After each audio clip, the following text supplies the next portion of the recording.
campus of St. Mary's University, and patrolling the sidelines is Paul Hollingsworth.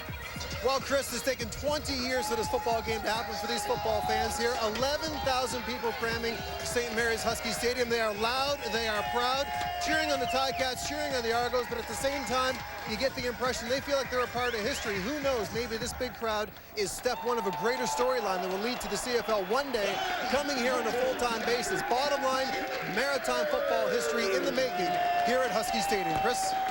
First time the Canadian Football League has been in Nova Scotia, and a couple of fans in the booth of the prospects of a team in Halifax, to be sure. Boy, absolutely. And you know, if you look at what the fans have done, this game sold out in about 6 hours. They added seats. They sold out almost immediately. It's been a sellout a couple of days. This baby is packed. The fans are doing their part. Hugh Smith doing it again after Hamilton was charged with an offside. And Smith again rolls over midfield. A late flag coming up,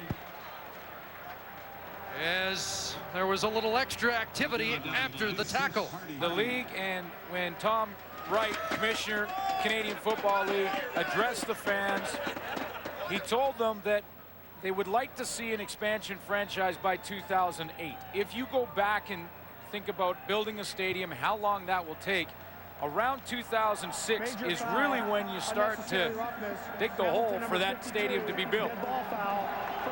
I would love to see it. It would be tremendous for the league.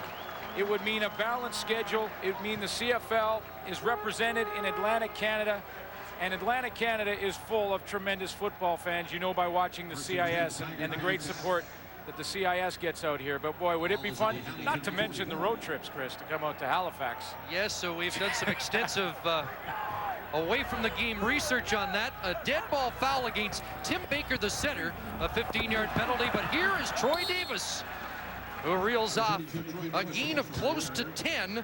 And the Davis season really got going when he met the Argos and rolled up 233 yards in one day.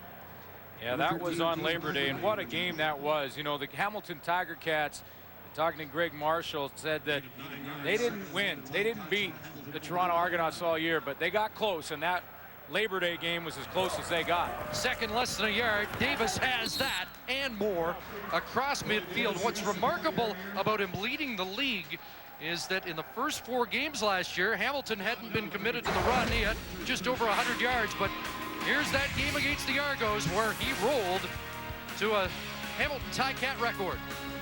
CFL history in the making, well, at least Hamilton Ticat history, because, Adrian Smith has picked it off, and the former Ticat and